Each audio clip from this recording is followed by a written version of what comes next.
I've started Alma because I wanted to make a difference.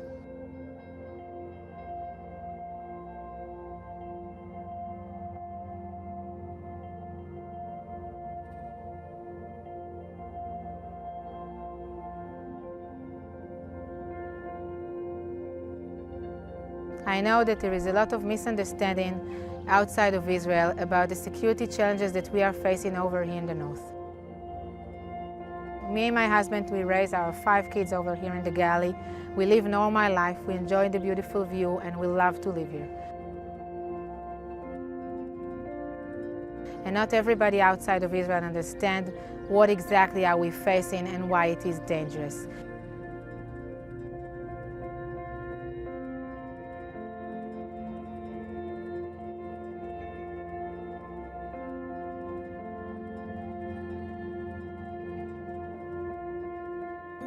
It was important to us to bring it not only to the various audiences from students and visitors to Israel, but also to policymakers and opinion makers, and bring them the knowledge that we produce in Alma from various sources in Arabic, in Hebrew, and in English, and to publish that and to hand that to them in a way that they can understand what is truly happening on Israel's borders.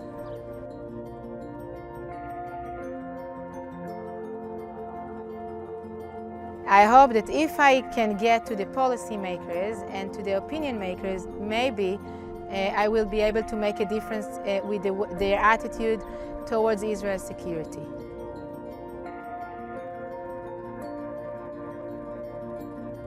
The situation is changing all the time. And if you want to be updated and you want to understand the current challenges that we are facing, Alma can give you this kind of knowledge.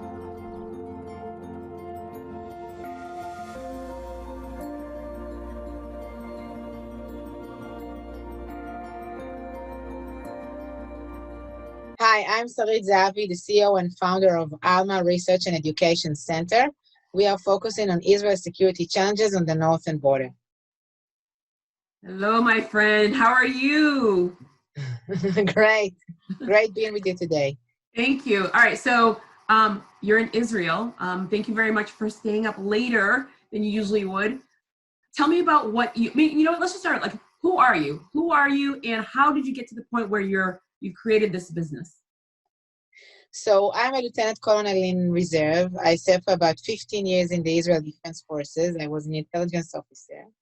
And when I was discharged from the Army, I wanted to introduce, to engage, to meet more people and to tell them about my experience on the northern borders of Israel. I live not far from the Israeli northern border next to Lebanon. And I also professionally dealt with that throughout my professional life. So when I was discharged from the Army, I wanted to brief people that are coming to Israel. I was very successful. I had about 30 groups each month, which is unbelievable for one person. And I understood that I can't do it by myself, and that's how I founded Alma. Of course, the base to the capability of briefing is the research. You cannot be a briefer or a speaker without doing an in-depth research about what's going on in Lebanon and Syria and security issues, including from sources in Arabic.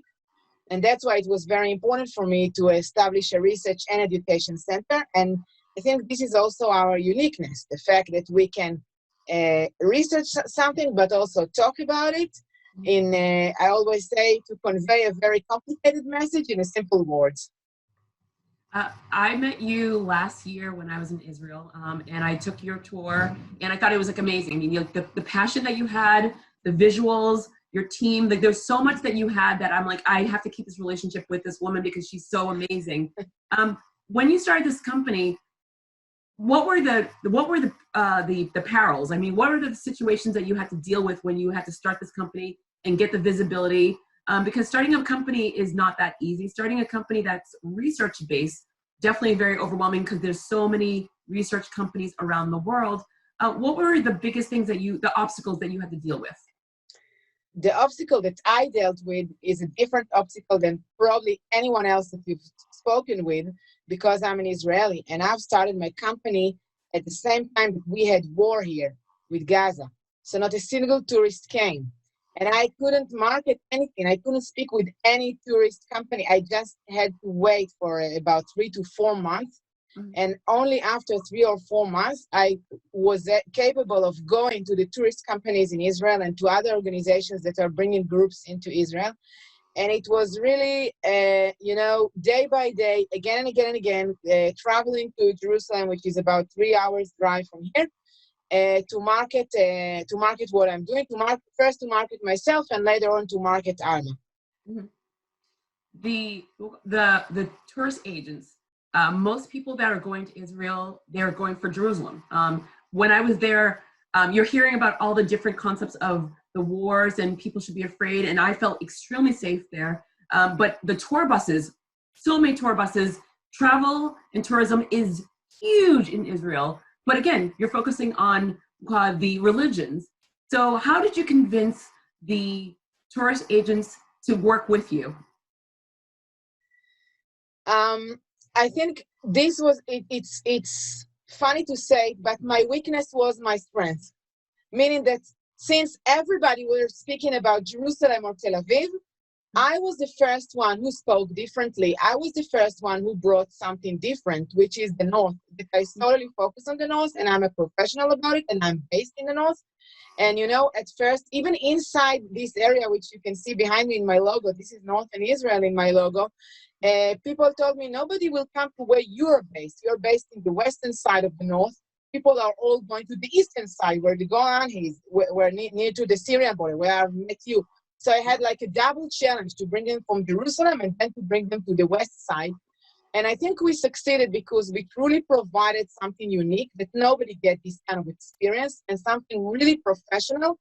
But though it was really professional, meaning that we supplied information that nobody else spoke about, it was also very personal.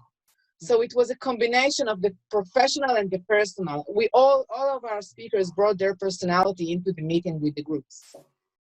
Yeah, I think that's one of the things that I really enjoyed the most was especially for me, like every morning I would get up and I would go for a run, and everyone's like, what do you mean you're running in Israel? I'm like, I love getting to know a neighborhood and a community, but more so I love traveling outside of the norm where there are tourists, but not as inundated. And there's like in so many different places where you're going to the place of where Jesus was laid, and the amount of people was overwhelming. And then to be able to come to your area and to get that tour and see the green and seeing all those areas that you hear about in the news, but you don't get to the entire story. So tell me about why you want to tell the rest of the story. We in the United States, we're only hearing a quarter of it because it's not the news. I am very lucky to travel all over the world, and I'm able, when you're in other countries, the news is really about the world, not just that location. And here we're very into ourselves, which unfortunately, it's an unfortunate thing. What was so important in regards of telling the rest of the story? Well, I think there were two reasons for this. One, as an Israeli, I sense that people, even those who are interested, even those who are engaged and have a little bit of knowledge and listening to the news, all they get is the Israeli-Palestinian conflict. As if this is the main issue in the Middle East, and if this one will be solved, all issues in the Middle East will be solved. Yeah. And bad news for us, this is not the situation. The problems of the Middle East are much greater than the Israeli-Palestinian conflict, are much more complicated than that. There are lots of players on our borders, and people actually don't know them. So this is the first thing that I wanted to deliver to people, that it's not only about the Palestinian issue. The second reason is that I understood that what is happening on my northern border will eventually meet people around the globe. Only last week, there were explosives, investigation about explosives that were probably found in Germany. And Germany had to deal with Hezbollah for the first time. We see the relationship between the United States and Iran. We are dealing here with challenges that are not only our problem. They can be a global problem. And I think this was another motivation for me to speak about these issues. I think that it's timely because people are forgetting, because the pandemic is is so in the forefront that so many other things are definitely in the backdrop. And I always say that the pandemic is what we're dealing with right now. It's the nucleus, but there's going to be so many things, the ripple effect of things that we haven't been talking about for quite some time. What has the pandemic done for your community, and what's the big discussion in Israel and around the borders about the pandemic and how it's growing or not growing? What's happening there? So actually this discussion developed because at first, even, myself, and I've spent many years in the army, and I am not supposed to be optimistic.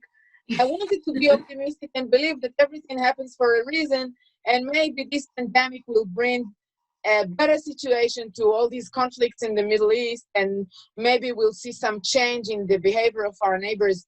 But now we understand that, and I'm very sorry to say that this is not happening. And unfortunately, our enemies continue at the same track that they were before the pandemic. By the way, not only against us, but also between each other. So actually, nothing changed. Moreover, the experience of the Middle East from this pandemic is completely different from what you are experiencing in the United States and in Europe. Can you tell us why? There is less, I don't know why, but there is less COVID-19 here. Even if you assume that those countries are concealing what is truly happening there, it's not. Everybody understands that it's not a catastrophe the way it is in Europe or even in the United States. Yeah. We are not experiencing the same over here, not only in Israel, even in Egypt, in Syria, in Lebanon, in Jordan, in all of our neighbors. The situation, I don't know, maybe it will change tomorrow, but for now, it's different, and they are all under lockdown in this way or another, okay? Not completely in all of these countries. So it's interesting to see that they are still continuing as we speak with the regular narratives and the regular issues. Yeah, I spoke to my brother. My brother works in Dubai, and they were under strict lockdown, and you had to have a license to actually walk out the door to go food shopping. And he said it was very hard for him to be so secluded, but he agreed. Like, the numbers are extremely low. They had drones that were spraying the area and sanitizing in the evening. Wow. Strict curfews, even for shopping. So it was really interesting in regards of how other countries are doing it. You are a mother. You are a former military. You are a business owner. You have a team of people. How are you juggling it all? I mean, and you're dealing with a pandemic. Like, how are you juggling all of this? It's a daily challenge. It's a daily challenge. In the past few weeks, I went to work. We already opened back the office. By the way, it's not a company, it's a non-profit organization today, because you cannot have research, and actually it's not profitable to have the research. So we are leaning on donations. But anyway, yesterday I went to the office. I went back home for lunchtime to make lunch for my kids. And then I went back to work just after making lunch for a few more hours. And sometimes now with the webinars, it's even a greater challenge, because the webinars are in the evening, so I can speak to people in the United States. So I really have to jungle with the times. But, I like it this way. I think this is better than anything else. So. You like it this way because of the time zones and because you're not having a group of people coming in and you're out all day, or what is it that you like? Oh, no, I prefer the groups, no doubt. So the webinars for me are a new branch in Alma, and I'm positive that we will keep it after the groups will come back, because there are more people that can get more information even without coming to Israel. Of course, I love the face-to-face engagement. But I mean, when I've said that, I compare it to what I experienced in the Army. And in the Army, I hardly met my family. I came home after everybody were asleep. Mm-hmm. So for me, this situation, though I'm working hard as a mother and as a, woman who has a career, it's much better than being in the Army while I only had a career. I was hardly a mother. So true. If there are so many people right now, all over the world that are thinking and considering starting their own business. They were working in a place and now they're secluded, they're at home. They're seeing that they're so passionate about not the work day, the everyday, but something else. What would you say to someone that is thinking about, or really, really wholeheartedly, I'm going to do it, start their own business? Well, I started my own business that when I didn't know what my chances are at all. I never imagined that this is what will eventually happen with this Alma. I never imagined that I will have employees, that I will establish a center. So I always say, dream big and you will fulfill big all your dreams. But you need to understand that it doesn't come free. I don't know, free lunch. You need to work really hard for this to happen. You have to be very dedicated to what you do. And you have to believe, you need to have strong belief, and always a bit of luck, but strong belief that you will succeed. The luck of succeeding. I know you, and you work extremely hard. So it's not just luck; you work extremely hard. What has the industry? How has the industry changed? So tourism is, like I mentioned earlier, tourism is very, very large in Israel. What has it done, and how do you think it's going to be in the next year or 2 or 3? Like, when do you think that it'll go back to somewhat normal?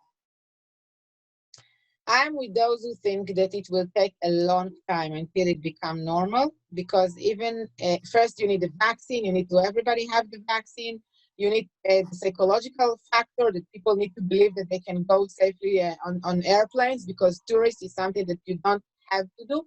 Those who will come back first will be the businessmen, and even them probably now understand that they don't need to travel for business, they can have Zoom conversations for business.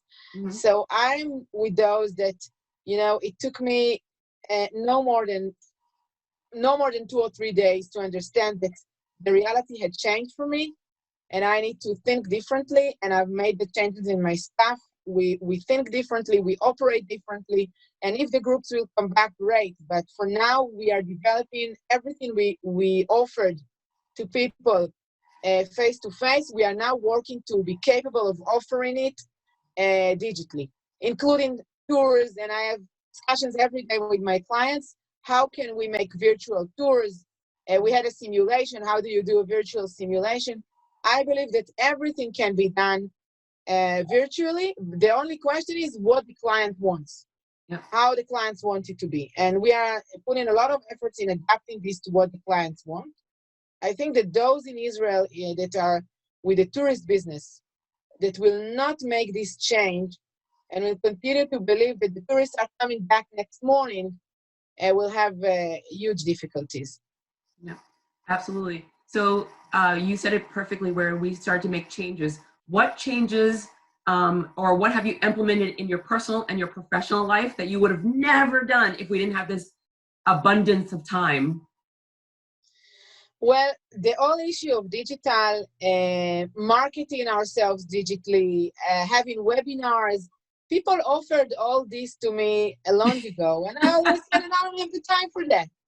And finally, I found the time for that.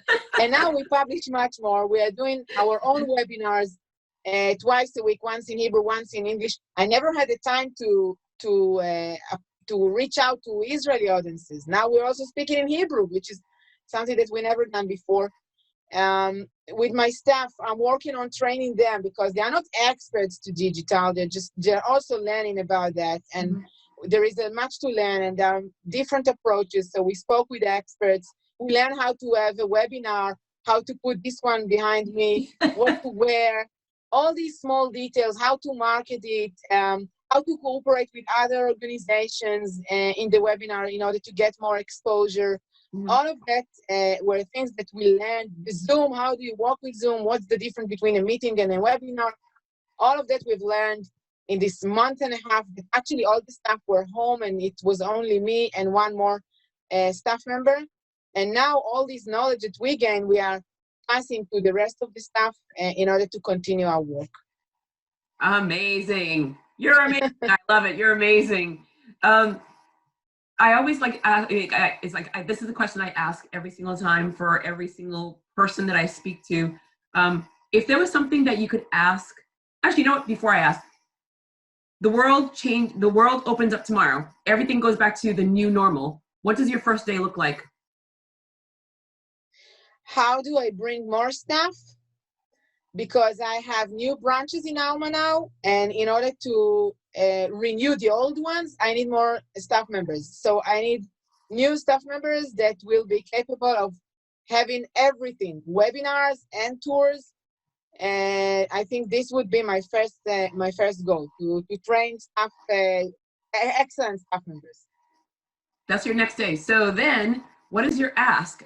If for everyone that's listening to you right now, for a lot of people that are learning about what Alma is, what is your ask for you, either personally or professionally? Personally, ask questions about Israel. Don't ever just take what you get from the media in the United States, because it's not enough. Listen to what everybody, all players have to say. Mm-hmm.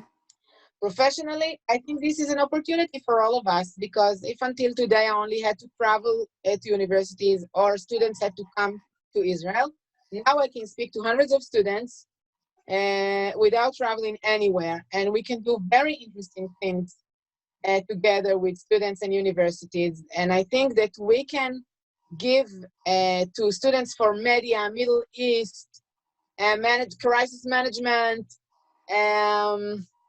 I don't know, even law school, some angles that they would never meet unless they meet us, as Israelis who are living in the North, and as an experts to the Middle East. What? Because now I just had to ask that other thing. So I fell in love. I mean, like, I literally fell in love with Israel. There's the food, the people, the culture. There's so much. I mean, just being able to see so many different people in the same ecosystem, the multiculturalness. I mean, I was in awe of a place that was so small, smaller than Rhode Island, that had so much to offer. And yet there's so much anxiety and angst about this one little country. I would love everyone to visit it, because I was raised not to be of just one person's ideas and concepts and views, to be of all. And in order to be of all, you have to actually create your own thoughts and processes by being in that location, or putting yourself in a situation where you're learning about it firsthand. So what would you tell, what is your favorite thing about Israel? I mean, like, born and raised, like, what is your favorite thing about Israel that you really want people Wow. to know? That's like a personal one. I know there's so many. I mean, I have so many as well. But what's that one thing that you really want people to really embrace, know, love, and learn, and one day visit? I want them to know us Israelis. I think that we are a little bit different from what they get in the news. And I would love if when people are coming to Israel, they would get to know the people, the persons. As you said, we are very different from each other. It's a very heterogeneous society. Mm-hmm. But I think there is still something that we all share as Israelis. We are very caring. I don't know how to explain that, but we are all one big family. And even when we speak about the issue of minorities, eventually when we get to meet each other and to speak with each other, we become one big family, including the minorities, with all the complexities. And there are tons of complexity. I never deny them. But yes, we are kind of a family. And I think that this is something that people don't know. And we are very caring. If, for example, if you got lost in Israel, you lost your wallet in Israel, in the bus. Okay, this is a story that wasn't. Don't worry. Your wallet will come back. Somebody will find you, will put a lot of efforts. Even if you travel to the other side of the country, your wallet will come back to you. I have to say that Israel reminded me much of being in Boston. I mean, I'm in Boston. Well, I'm the North Shore of Boston, but I'm in Boston proper. And we always say that, like, I mean, it's a little hard to get to like us, but once you like us and once we like you, it's forever. It's right. Oh my goodness, Sarit, thank you so very much for taking time out of your busy day and your evening. So I really do appreciate it. I cannot wait till this is a little bit more relaxed, as in it might be the end of the year, but I cannot wait to come back and have a conversation with you to find out what you are doing and how it all evolved, is what I'm definitely going to be curious to know. So thank you so much. Thank you.